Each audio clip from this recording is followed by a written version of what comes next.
Me chamo Júlio. E tudo começou numa sexta-feira à noite. Naquela época, em 1987, eu tinha 23 anos e trabalhava em uma oficina mecânica em Campinas. Meu pai, um caminhoneiro conhecido nas rotas de São Paulo e Minas Gerais, estava atrasado há dias. Não era do feito dele desaparecer sem avisar. Mesmo que fosse apenas uma ligação rápida de um orelhão de beira de estrada.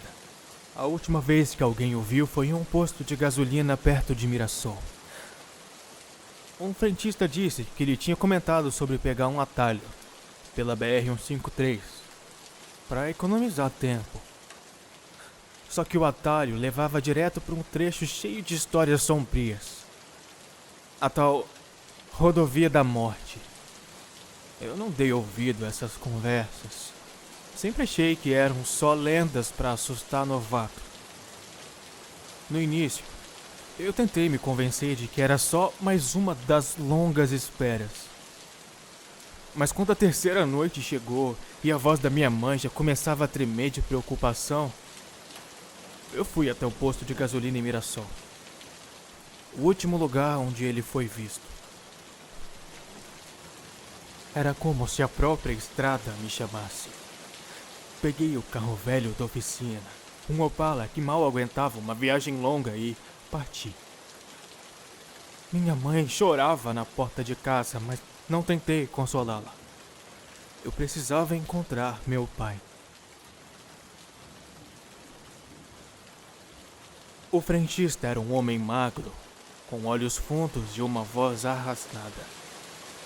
Ele estava trocando o óleo de um caminhão quando perguntei por meu pai.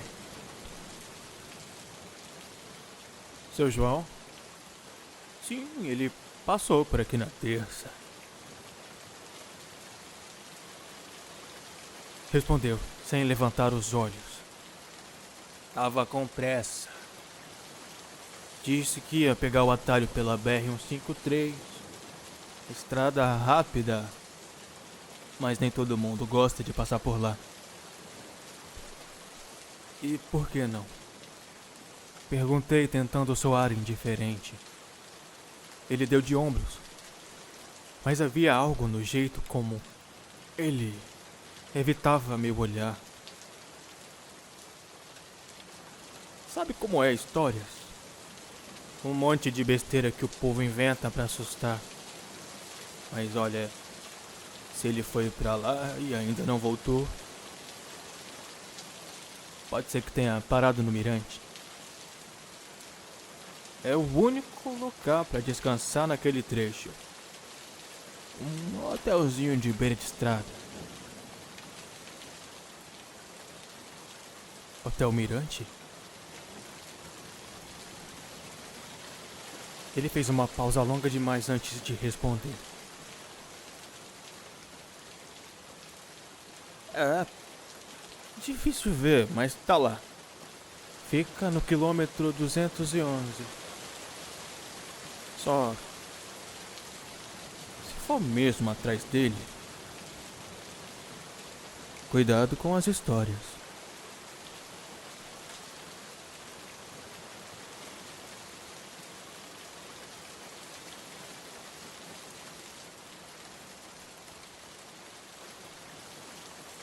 Não perguntei mais nada. A forma como ele virou de costas, encerrando a conversa, dizia mais do que as palavras que ele não me disse.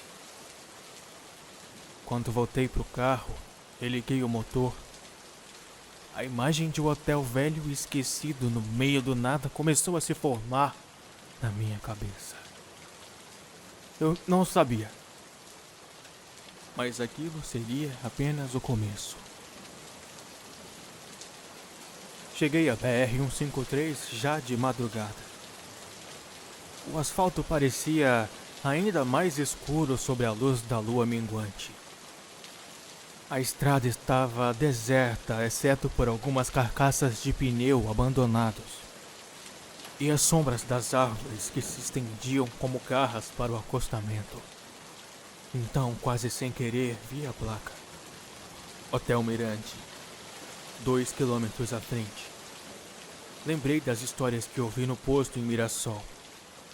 Um hotel à beira de estrada que parecia surgir do nada, com um letreiro piscando e quartos que nunca tinham hóspedes suficientes para justificar o movimento.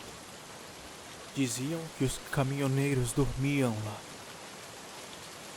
O letreiro piscava como se tivesse sido instalado há décadas e jamais recebido manutenção. As letras Hotel Mirante brilhavam em vermelho, mas a luz tremulava como se fosse uma vela prestes a apagar. Conforme me aproximava, o Opala começou a engasgar, como se também tivesse sentido que aquele lugar não era para ser visitado. O hotel ficava em uma curva isolada da estrada, cercado por uma mata fechada que parecia engolir tudo ao redor. O estacionamento era um retângulo de terra batida. Apenas 2 caminhões parados, ambos cobertos por uma camada de poeira tão espessa que pareciam não ter se movido há semanas.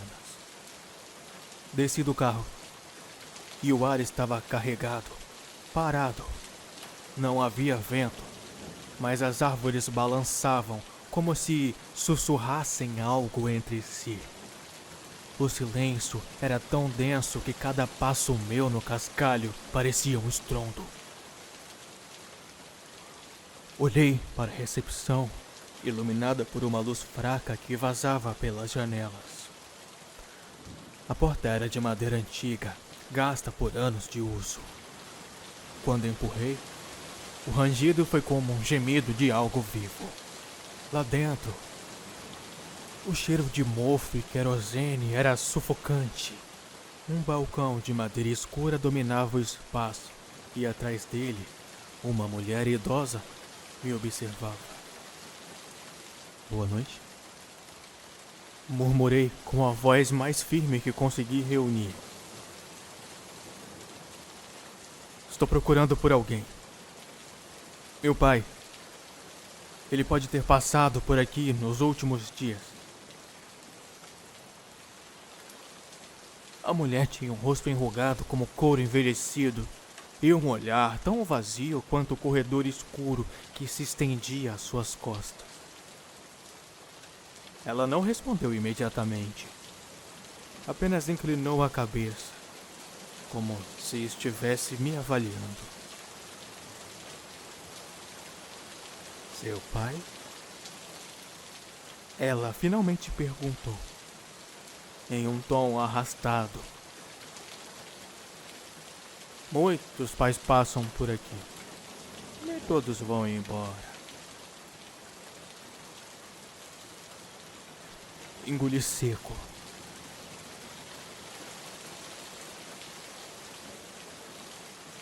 Ele estava dirigindo um caminhão. Deve ter parado para descansar. Pode ser que tenha ficado no quarto 7. Ela disse apontando para o corredor, com um dedo fino e nodoso. Mas nem sempre é seguro ir sozinho. Antes que eu pudesse perguntar o que ela queria dizer com aquilo, ela puxou uma chave de ferro do gancho atrás de si e a deixou no balcão. Quarto 7. Repetiu agora com um sorriso estranho que não alcançava os olhos. A chave era fria e pesada na minha mão, como se tivesse sido moldada com ferro arrancado de um lugar esquecido pelo tempo. O número 7 estava gravado nela, mas os contornos estavam tão gastos que precisei esfregar os dedos para confirmar. Enquanto me dirigia ao corredor, senti uma inquietação crescente.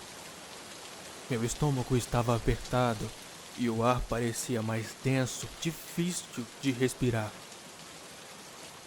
O silêncio não era completo. Havia algo mais, como um murmúrio baixo, constante, mas impossível de identificar a origem. As paredes do corredor eram estreitas, pintadas com um tom bege desbotado que descascava em manchas grandes, expondo o cimento por baixo. Quadros antigos estavam pendurados, tortos, representando paisagens que pareciam erradas, como se fossem lugares que existiam apenas nos sonhos de alguém que nunca tivesse saído de um pesadelo. Cheguei à porta do quarto 7. A maçaneta de bronze estava manchada e o número na porta parecia ter sido riscado por unhas ou alguma ferramenta pontiaguda. O peso do hotel parecia estar todo ali, naquele pedaço de madeira. O meu coração batia, pesado, cada pulsação ecoando nos meus ouvidos. Por um momento, pensei em voltar, largar a chave e sair dali. Mas a imagem do rosto preocupado de minha mãe piscou em minha mente. Respirei fundo e segurei a maçaneta. E estava mais fria do que deveria estar. Girei lentamente e a porta rangeu como se estivesse avisando que aquele não era um lugar para ser invadido. Lá dentro, o quarto era pequeno, com uma cama de ferro enferrujado e lençóis que pareciam nunca ter sido trocados. A janela estava coberta por uma cortina pesada, quase preta de sujeira, que deixava escapar apenas um fio de luz fraca da lua. E então, vi algo que fez meu coração parar por um instante. Sobre a mesa de cabeceira havia um chapéu de caminhoneiro sujo de poeira, exatamente igual ao que o meu pai usava. Antes que eu pudesse reagir, uma batida seca na porta ecoou pelo quarto. A batida na porta me fez saltar para trás, o coração disparado no peito, mas meus olhos se fixaram na madeira da porta, como se ela fosse me engolir a qualquer momento. Eu não esperava por isso. O quarto estava tão quieto antes, como se o próprio hotel tivesse se calado para me observar. O som não veio mais. Mas algo mudou. A atmosfera estava diferente, densa, carregada. O ar parecia pesar sobre meus ombros, me esmagando. Dei um passo hesitante à porta, com a mão tremendo, levemente, ao tentar alcançar a maçaneta novamente. Cada movimento era um esforço, como se o tempo estivesse se arrastando ao meu redor. Pai? A palavra saiu da minha boca sem pensar, um sussurro, mais para mim mesmo do que para quem quer que estivesse do outro lado. Mas não houve resposta, nenhum som exceto o zumbido constante, que parecia vir das paredes do chão do próprio hotel. Era como se o lugar estivesse respirando. Eu hesitei, mas não podia voltar. Me forcei a girar a maçaneta e a porta se abriu com um rangido insuportável. O quarto estava vazio, exceto pelo chapéu de caminhoneiro, que agora parecia estar mais perto de mim, quase caindo da mesa de cabeceira. A cama estava desfeita, mas não havia sinal de alguém ali. O silêncio era esmagador. Antes que eu pudesse dar mais um passo, ouvi um barulho vindo da janela. Uma leve pressão, como se algo estivesse tentando empurrar a cortina. O movimento foi suave, mas suficiente para me fazer parar. O meu corpo estava gelado e uma sensação estranha subiu pela espinha. Então o sussurro voltou. Não era uma voz clara, mas parecia uma mistura de várias, sobrepondo-se umas às outras, arrastadas, como se todas falassem ao mesmo tempo. Eu não conseguia entender o que diziam, mas a voz do meu pai foi uma das que se destacou. Júlio, não venha. Não venha.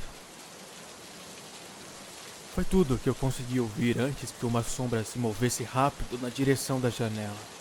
Uma figura, uma silhueta humana, cruzando a cortina. Meu sangue gelou, não estava sozinho ali. Sem pensar, corri até a janela, puxando a cortina de qualquer jeito. O que vi me fez quase cair de joelhos. Eu puxei a cortina com força, e o que vi fez o meu coração parar. Lá fora, a escuridão da noite parecia mais densa, como se tivesse engolido tudo ao redor. Mas bem no limite da luz fraca da lua algo se movia. Não era uma pessoa, mas uma sombra disforme, algo que não deveria estar ali. A figura se arrastava lentamente pela estrada com um caminhar irregular, como se os pés não tocassem o chão. Eu pisquei várias vezes, tentando processar o que estava vendo, mas a imagem não desapareceu. Era um homem, ou algo parecido, mas a pele pálida, quase translúcida, e os olhos brancos como se a luz tivesse sido retirada de dentro dele. Eu retrocedi para o fundo do quarto, encostando nas paredes sem saber o que fazer. O meu corpo estava em choque. A sombra no exterior parecia estar me observando, mas não havia nada de humano naqueles olhos. A sensação de estar sendo caçado cresceu como uma onda e minha mente começou a se perder no medo. Foi quando eu ouvi o som novamente. Um sussurro, agora mais claro, vindo de dentro do quarto. Não da janela, não do corredor, de dentro. Júlio, você tem que ir embora. A voz era abafada, como se estivesse tentando se proteger através de uma garganta trancada. Eu me virei rapidamente, esperando encontrar a origem, mas o quarto estava vazio. O chapéu de caminhoneiro que eu havia visto na mesa agora estava sobre a cama, deitado de lado como se alguém tivesse acabado de usá-lo. A tensão era insuportável. Eu estava preso em um lugar que não parecia ter fim. Uma sensação de terror profundo tomou conta de mim, como se o próprio hotel estivesse me engolindo, me prendendo dentro de suas paredes. Eu corri até a porta, mas antes que eu pudesse abri-la, a luz do corredor piscou e apagou. Tudo ficou em uma escuridão completa. Apenas o som do vento batendo nas janelas preenchia o espaço. Meu corpo estava paralisado. Eu sabia que precisava sair, mas a escuridão lá fora parecia ainda mais ameaçadora. O hotel agora parecia estar vivo, se fechando ao meu redor. A porta que antes estava aberta, agora parecia ser a única coisa entre mim e a completa parede de controle. E por trás de mim, ouvi um som de passos. Antes que eu pudesse reagir, uma mão fria tocou meu ombro. Eu não virei para olhar, não conseguia, não havia mais tempo. À minha frente estava uma figura alta e pálida, com os cabelos longos e desordenados, a pele pegajosa e branca como a neve. Mas o mais perturbador eram os olhos. Não havia pupilas, apenas o branco opaco que refletia o pouco da luz que ainda vinha da janela. Eu não podia acreditar no que estava vendo. Era uma pessoa. Ou melhor, o que parecia ser uma pessoa. Mas de um jeito tão errado. A figura estava tão perto de mim que eu podia sentir o cheiro de mofo, de algo apodrecido que exalava dela. Eu tentei dar um passo para trás, mas não conseguia me mover. Minha garganta estava seca, a boca paralisada, como se o medo tivesse congelado minha língua. Ela não falou nada, apenas me olhou com um olhar vazio e predatório. Eu podia sentir que ela sabia tudo sobre mim. Sabia porque eu estava ali. Sabia sobre meu pai e sabia o que eu temia. Em um impulso desesperado, tentei empurrar a figura, mas minhas mãos passaram direto por ela, como se não existisse carne ali, apenas uma névoa densa que se espalhava a cada toque. Você não vai sair daqui, Júlio. A voz era rouca, abafada, como se várias vozes falassem ao mesmo tempo, se misturando e formando uma única. Esse hotel não permite que ninguém fuja. A figura deu um passo à frente e o cheiro de mofo aumentou. Eu sentia o chão vibrar como se o hotel estivesse reagindo à nossa presença. As paredes começaram a ranger e o teto a se curvar, como se algo estivesse tentando se expandir ali, como uma criatura esperando para sair. O que estava acontecendo? O que era aquele ser? Minha mente se perdia, tentando racionalizar, mas a realidade ao meu redor parecia desmoronar. Você é um dos caminhoneiros? Eu não sabia o que dizer, mas as palavras saíram da minha boca sem controle. Uma tentativa desesperada de compreender o que estava acontecendo. A criatura sorriu, mas não de um jeito humano. O sorriso era torto, quase como se sua pele estivesse esticada, forçando seus lábios a se abrirem. Eu sou o que resta deles, filho. O que sobra quando você não escuta as histórias. Foi quando a figura se aproximou mais e eu soube que não tinha mais como fugir. Eu estava preso ali, no coração do hotel, e ela parecia estar se alimentando da minha angústia, da minha dúvida. Não havia mais escape. Mas antes que eu pudesse reagir, a luz da janela piscou e se apagou completamente. Tudo foi engolido pela escuridão total e então a porta do quarto se fechou com um estrondo, me deixando sozinho na mais profunda escuridão. Na escuridão, um som baixo, quase imperceptível, começou a surgir. Uma respiração suave e irregular, como se alguém estivesse perto de mim, mas sem poder vê-lo. E uma risada. E foi então que uma sombra se materializou diante de mim, maior e mais distorcida do que a primeira. Ela não tinha mais a aparência de um ser humano. Era uma massa negra, sem forma, cujos olhos brilhavam de um tom opaco e fixo. Aqueles olhos eram as únicas coisas visíveis. A boca estava fechada, mas a sua presença era o suficiente para me pôr medo. A criatura, se é que pode ser chamada assim, moveu-se na minha direção sem fazer barulho.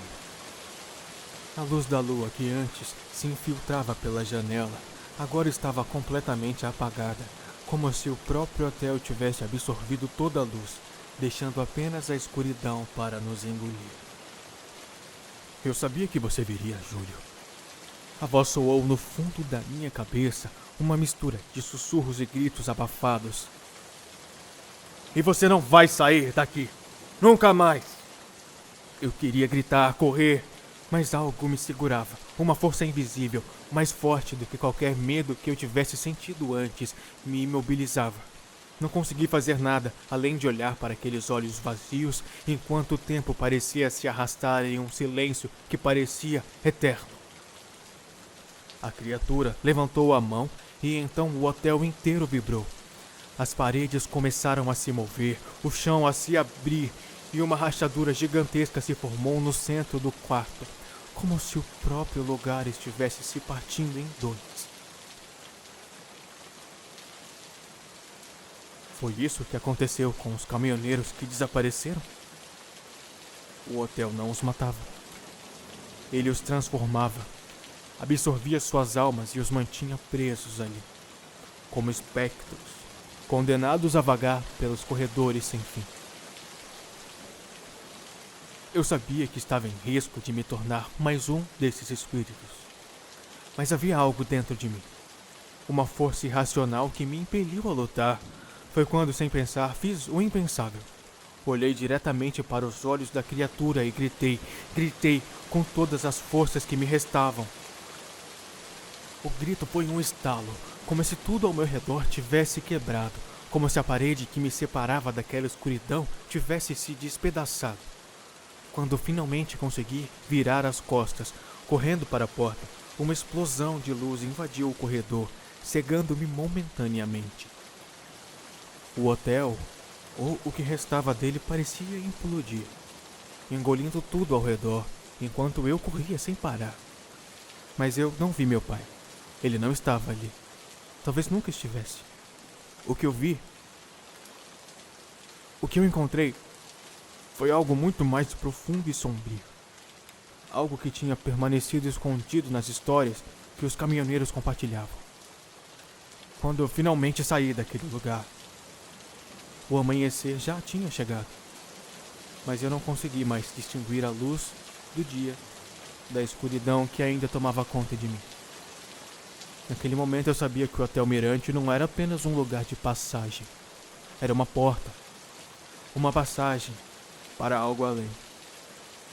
Eu nunca mais vi meu pai, mas o que vi naquele hotel, isso ficou comigo para sempre. Algo que vai além do que podemos entender. Algo que espera na beira da estrada, pronto para atrair o próximo viajante perdido.